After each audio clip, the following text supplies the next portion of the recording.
Le concept de l'écriture a été très fortement controversé ces dernières années. Vous savez bien de quoi je parle, puisque vous avez fait allusion à plusieurs reprises sur votre album de disque de 30 cm enregistré avec Edouard Manik à vos détracteurs, à vos critiques. Alors, ce que je voudrais vous demander, c'est que vous pensez de vos détracteurs. Je pose encore. Mais je pense qu'il est vrai que ma théorie de la négritude, que notre théorie de la négritude, à Césaire et Damas et moi, soit contestée. Et qu'il faut donner aujourd'hui, en ce dernier quart du XXe siècle, une nouvelle définition de la négritude. C'est nous-mêmes. Nous-mêmes, nous avons évolué. On nous a dit, vous êtes contredit. Et j'ai dit, pour un théoricien, il n'y a que deux alternatives. Ou bien se répéter, ou bien se contredire. Moi, je me répète. Et j'essaie d'approfondir ma théorie. Mais ce que les Toubabs disent, ce que les Blancs disent, et ils sont tombés dans la sophistique que Socrate, que le bonhomme Socrate, combattait déjà au 5e siècle. Victor Bouzouki. Monsieur le Président, depuis les années 30, vous avez dû évoluer. Votre pensée a évolué. Pouvez-vous ponctuer cette évolution de votre pensée en indiquant, si possible, les étapes que vous considérez comme les plus importantes, les plus marquantes? Je pose encore. Tout d'abord, quand Césaire a lancé le mot de négritude, il pensait que la négritude, c'était l'ensemble des valeurs de civilisation du monde noir. Et que notre tâche à nous était de nous enraciner dans ces valeurs pour défendre illusoirement la raison discursive. Et Descartes, le fondateur du rationalisme moderne, nous dit que la raison, c'est le pensée médiéval. Et vous voyez donc que j'ai évolué. Et je pense, et je constate que toutes les grandes civilisations ont été des civilisations de métissage culturel. Mais je dis, il ne faut pas nous leurrer. Il ne faut pas nous perdre dans le métissage. Il faut s'enraciner dans les valeurs de la négritude. Cela nous permettra de nous ouvrir aux autres valeurs et de préparer la civilisation du XXIe siècle où nous jouons notre rôle. Voilà, le dernier état de pensée. Victor Boutangui. Quelle barrière, quelle frontière y a-t-il entre le métissage culturel et le métissage biologique? Je pose encore. Mais je ne m'occupe pas beaucoup du métissage biologique. Parce que le métissage biologique se fait tout seul. Notre professeur d'anthropologie, le docteur Rivet, nous a enseigné dans les années 30 à l'Institut technologique de l'année prochaine, c'était en 1980, à Lisbonne, un colloque sur le métissage. Et on a demandé d'ouvrir ce colloque. Donc, le métissage, c'est un phénomène moderne. L'Homo sapiens lui-même était un métis. C'est parce qu'il était un métis que l'Homo sapiens a pu être sapiens. La naissance de l'Homo sapiens correspond à une date très importante de la préhistoire, où quand les hommes se rencontraient, ils ne se tuaient plus, ils se métissaient. Donc, c'est là un phénomène naturel. Je ne m'occupe pas du métissage biologique. Même en Afrique du Sud, il y a un certain mouvement dialectique. Donc, nous devons toujours nous ouvrir pour accueillir les apports de l'étranger. Mais avec les apports de l'étranger, nous devons faire une nouvelle culture métissée, mais originale. Il faut toujours refuser de nous uniformiser. Je prends un exemple concret. À grande erreur. Nous devons être vigilants pour toujours maintenir les racines, les fondements de notre étude. Si vous préférez que ces valeurs ancestrales, si notre raison montrait que certaines de ces valeurs sont dépassées, devrions-nous les rejeter purement et simplement au risque de nous aligner sur la culture, sur les valeurs occidentales, comme nous a imposé de l'extérieur, ou bien devrions-nous nous accrocher? Le Saint-Corps. Il y a les valeurs et l'expression des valeurs. Je pense que les valeurs sont permanentes. Je vous parlais tout à l'heure de l'image analogique, de la mélodie polyphonique, du rythme marqué par des parallélismes asymétriques. Je pense que ces valeurs sont impérables. Mais c'est l'expression de ces valeurs qui peut varier.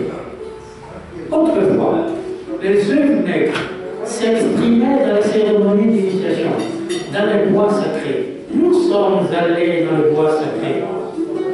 Aujourd'hui, nous sommes dans la mosquée, à la cathédrale et au temple. Mais allez à l'église Saint-Joseph, le dimanche. Vous entendrez la messe au son du tartare. Vous voyez, je pense que les valeurs sont permanentes. C'est l'expression des valeurs qui devraient s'adapter à notre époque. Victor Boutonville. Monsieur le Président, quels sont vos poètes préférés? Léopold Senghor. Ah, mes poètes préférés. Ça dépend des langues. Par exemple, si on me parlait de poètes anglais, je dirais que celui que je préfère, c'est Gerard Manley Hopkins, le poète jésuite, 19e, 20e siècle. Dans la littérature française, ce que je préfère comme poète,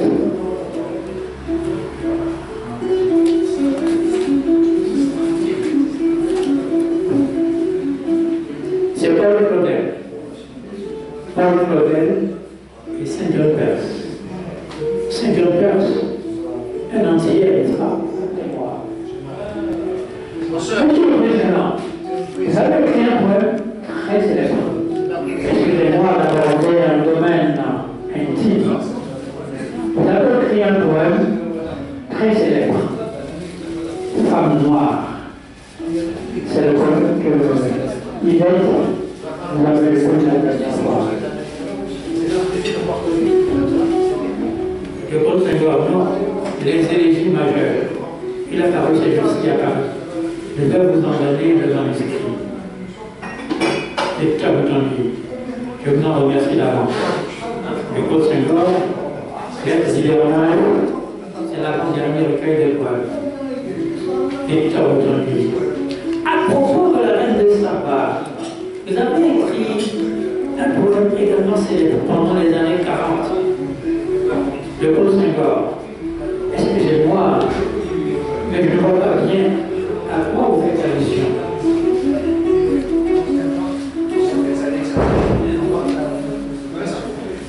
Il a été cité par Marcien Torah, c'est un philosophe camerounais, comme étant votre poème le plus révolutionnaire.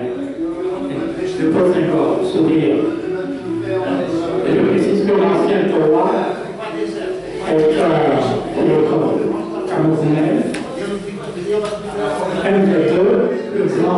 un de ceux que je considère comme le plus grand détracteur de Senghor, au point de consacrer mon ouvrage dans les années 70 à une étude comparative de Senghor et ses pairs, qui est intitulée Négritude ou servitude. Le mot c'est la Senghor. Négritude ou servitude.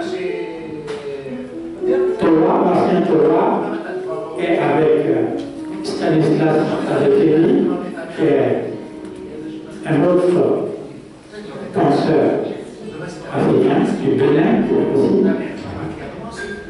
était à l'œil et pense que le Dieu de ce qu'il considérait comme le plus grand détracteur de ces guerres, de ces morts, qui ont publié leurs ouvrages dans les années 70. Martien Thomas nous a quittés, malheureusement, en parenthèse, il y a un an après. Donc, on a été cité par Martien Thomas comme étant votre poème le plus révolutionnaire. Le prochain poème, le sourire. Vous savez, Thomas, c'est un philosophe. C'est pas un poète. Et il veut juger la poésie avec les catégories de la raison discursive. Alors qu'on ne peut pas juger la poésie suivant les catégories de la raison discursive. Voilà pour cette interview. Cette interview a été publiée dans le magazine Racine des couleurs, numéro 9, de décembre 1990, janvier 1991, au taille 12 et 15. Puis dans un petit mensuel qui s'appelait Yann Info, numéro 1, de février 2002. Donc, j'ai republié à l'occasion de la disparition de Senghor, intervenue en 2001. Et le poème de Senghor, d'élégie à la reine de Saba, auquel j'ai fait allusion tout à l'heure, qui a été cité par Martien Thomas, c'est à l'appel de la race de Saba. C'est le titre du poème. À l'appel de la race de Saba. Voilà ce que j'avais à vous dire, à vous revenir concernant cette interview de Léopold Sédar Senghor. Avant de repasser la parole à William Etoutou, qui l'a demandé tout à l'heure. Non, ça va. Je vais demander à C'était juste pour faire une parenthèse. Si vous nous accordez encore une respiration musicale. D'abord, il y a la question de... En 1966, les... à la poste au 52, 6 jours à la porte d'Auteuil. En 1966. L'interview dont je parle, c'était en 66, à la télévision. Senghor a accordé beaucoup d'interviews. Il y a même il a lu le fait pourquoi.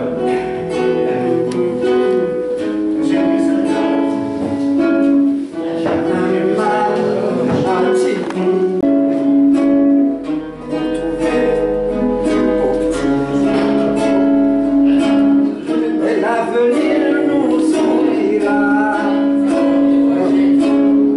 car du autre on y mettra. Et le ciel il s'éclaircira, et la terre s'illuminera.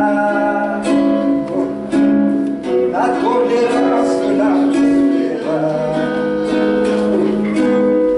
et l'amour règnera. Si j'ai pris une fausse route, des fois j'y pense. Si quelqu'un voit mieux que moi, elle m'a troublé avec ça. Elle m'a troublé avec... on entend quand même que la guitare est amplifiée par rapport à la chair. Alors du coup, le micro demande la guitare, ça me fait plaisir.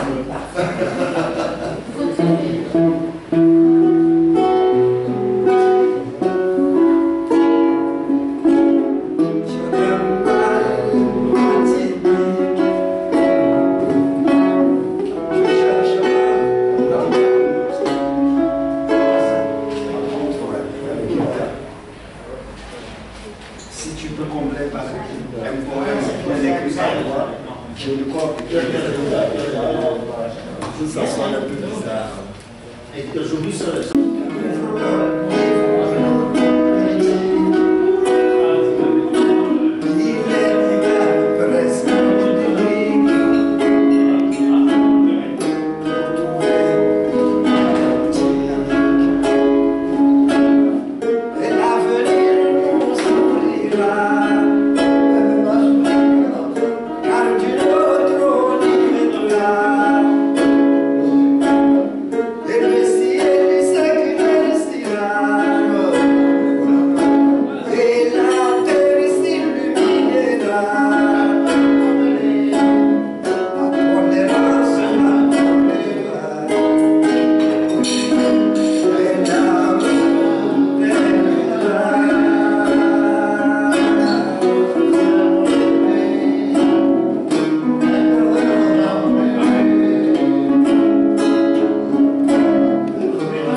culture.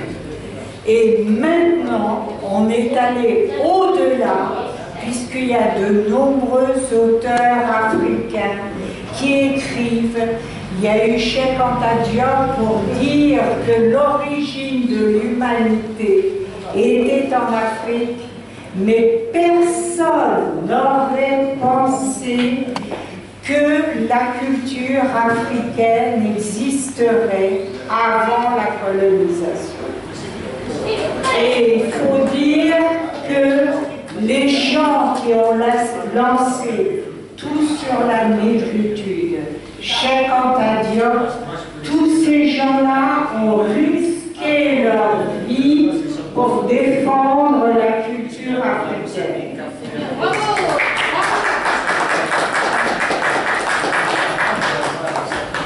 J'ai choisi un poème de Birago Diop, qui est né au siècle dernier, qui est mort en 1989.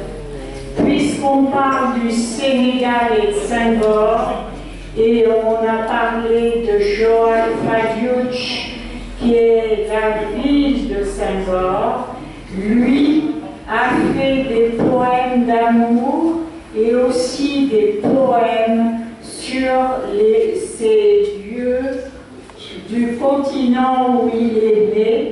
Donc Birago Diop, qui était un vétérinaire, qui a reçu aussi une culture française, a écrit des poèmes. Celui-ci date de 1925 sur une ville presque magique au Sénégal qui s'appelle Saint-Louis. Je ne sais pas utiliser du désert roule à l'horizon. Calme, tu dors. Et le soleil qui t'enivre te berce à l'éclat de tes brûlants rayons. Dans ton lourd sommeil, nul chant te délivre, ville qu'endormit l'autre incantation. Et mon âme saoule des rêves et des livres, voudrait entrevoir tes sourdes visions. Elle voudrait ouïr ta voix qui s'étue et le murmure de tes nuits révolues où s'agitaient tes pensées vers l'avenir.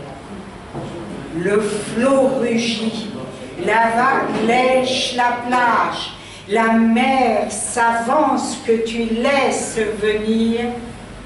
Calme dormeuse en songeant à un autre âge.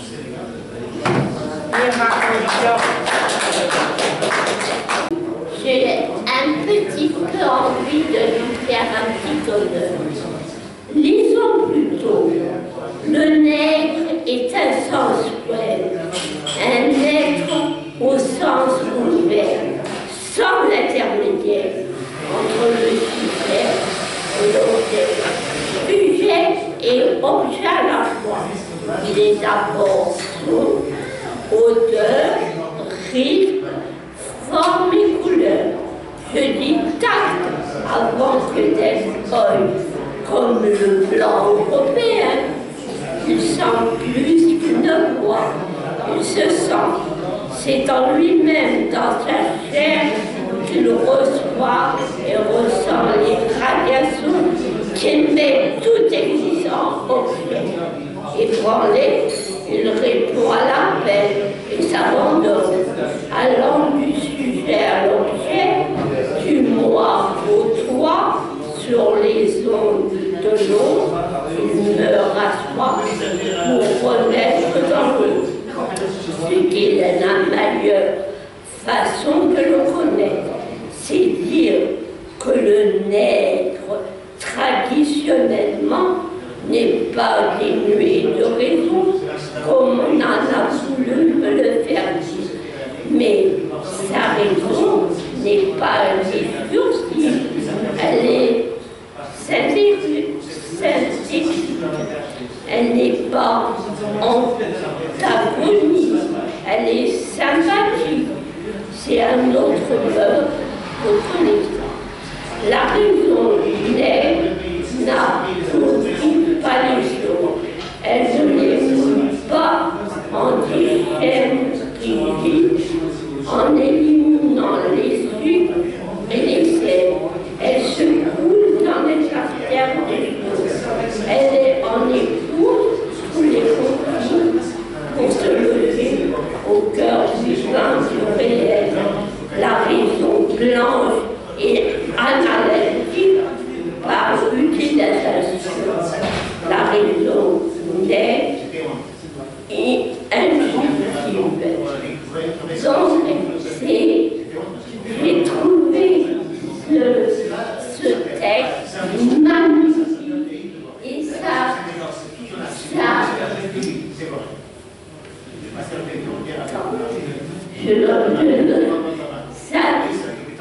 pour moi, c'est un texte qui le nègre et les blancs sont des êtres humains qu'on doit respecter. Et l'auteur? Ah ben, l'auteur est Victor Antonji. Je lui ai dit que comme il n'était pas arrivé en retard en Empire, Victor Antonji. Applaudissez pour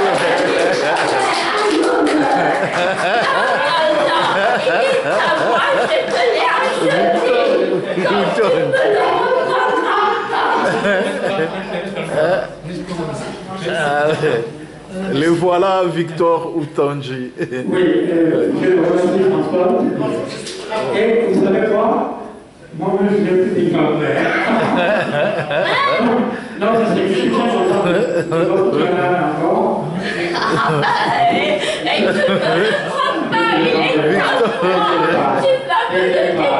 Tu vas me le dédicacer parce que je te l'ai payé. Tu vas le prendre pas. Ok. C'est bon, c'est bon. Donc, je suis très content de voir. Et là, mais il faut que je le précise. La belle citation qu'elle vient de faire n'est pas de moi. Elle est de Léopold Sédar Senghor précisément.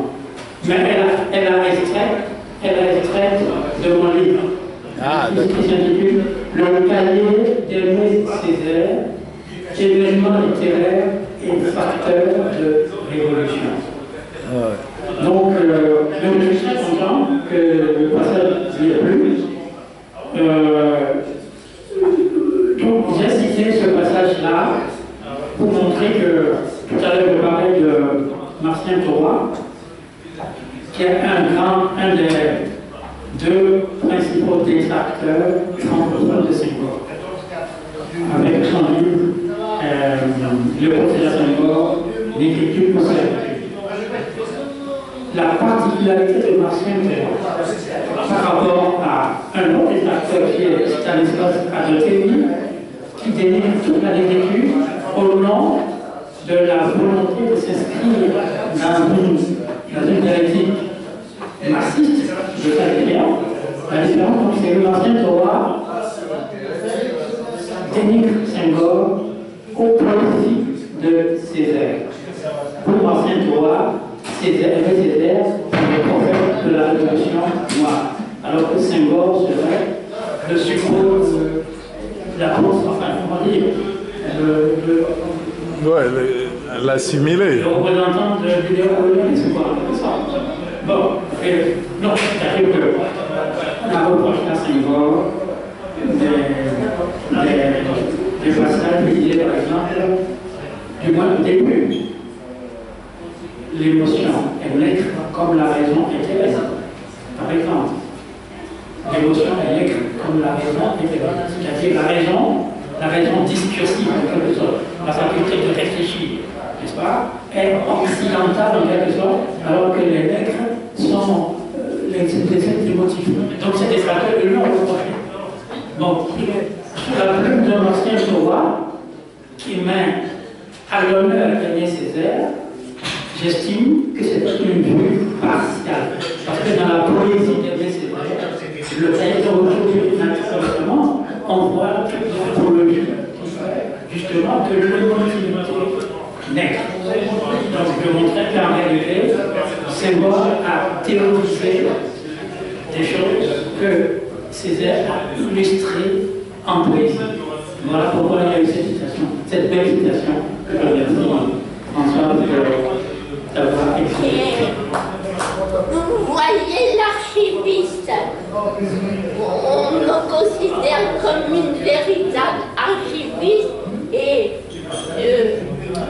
il fait beaucoup de livres sur la poésie, la sculpture, Paris, l'histoire de France et tout ça. Je suis un peu historienne dans l'âme. Pour punir les crimes de la terre, capable un jour d'enrichir l'Achéron, la peste, puisqu'il faut l'appeler par son nom, faisait aux animaux la guerre. Il ne mourait pas tous, mais tous étaient frappés.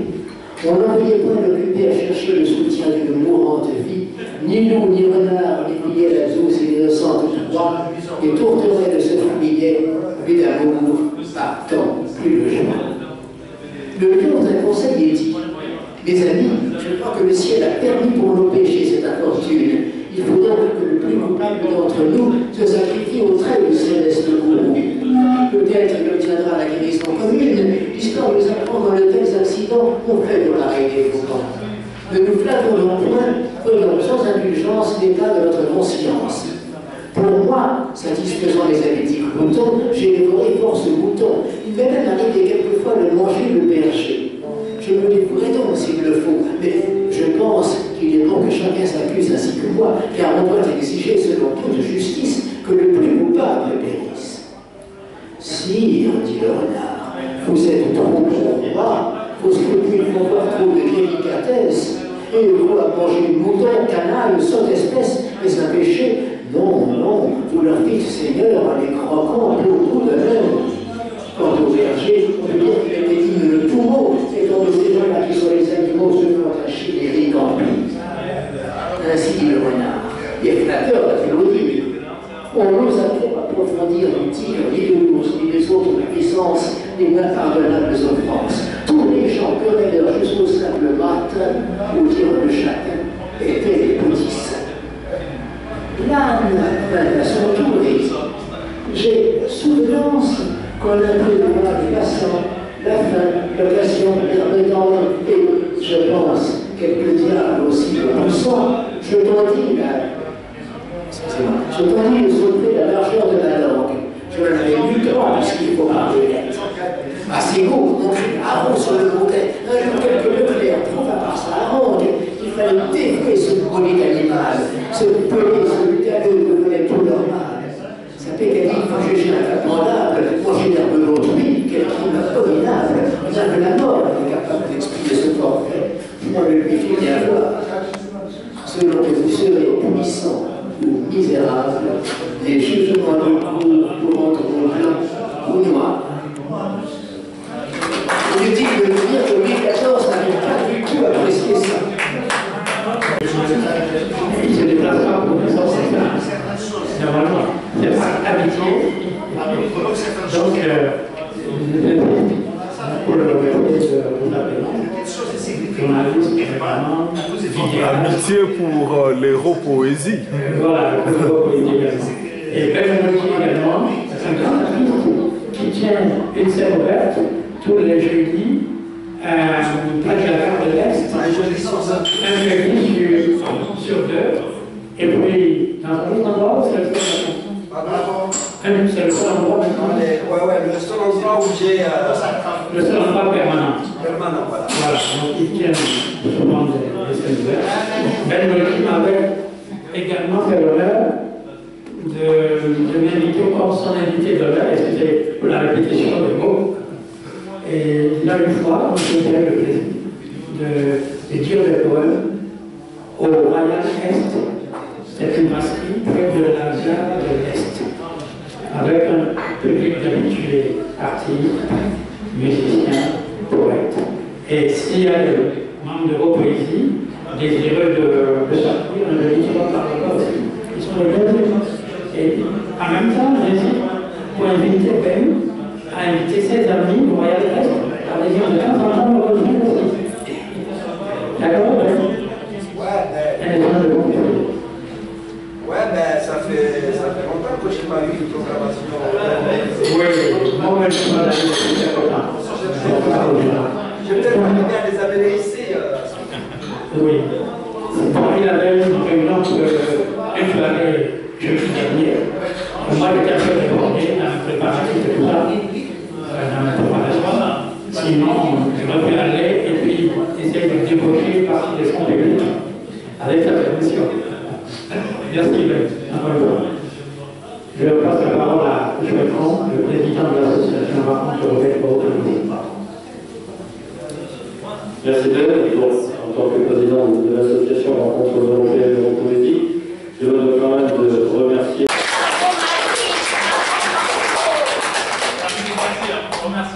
Voilà, et en même temps remercier le travail formidable que fait Victor Outouti sur la préparation de son colloque depuis plusieurs mois, avec un résultat qui promet d'être formidable. En tout cas, excellent. On a la chance effectivement d'avoir la venue de ce journaliste ici présent. De Mondial TV. Mondial TV. De Mondial TV, exactement, pour nous c'est un plaisir de voir un peu mise en valeur l'activité de l'association. On a toujours des amis photographes, évidemment ici présents. Alors, avant de lire un poème qui peut un peu résumer le thème de la diversité des cultures, qui résume un petit peu le thème que tu présentes sur un poème, moi je tenais à proposer que tu associes une poétesse qui est ici présente, Roula Rifat, qui représente aussi un aspect de la diversité et de la culture en France. Elle peut venir si elle veut, effectivement. Oui, s'il vous plaît. Il est pourtant construit et tant bâti que l'horizon s'ouvrit jusqu'à l'Académie. Eugène Ionesco des Pères de la Roumanie, Léopold Sédar Senghor du Sénégal en négritude de l'Afrique, Marguerite Yourcenar du ciel de l'Amérique, et tant d'autres ont apporté à l'édifice leur pierre, dont à nos côtés ils peuvent être fiers. Citoyens du monde, sachant libérer nos frontières à partir de tout ce qui peut rapprocher nos prières d'un monde tourné vers l'universelle ouverture qui rassemble les êtres dans leur diversité vers un noble futur.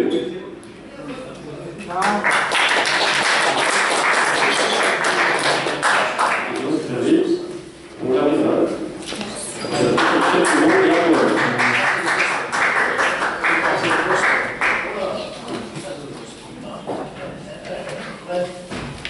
Bonjour à tous. Donc, c'est un poème que j'ai écrit qui s'appelle Hibou de la nuit. Au cœur de Paris, faisons une pause. Permettez-moi d'être ton ami, ta fidèle, ta mère.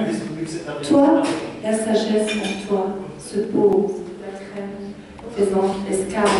Au cœur de tes rues, pose l'artiste ses outils, racontant son extase.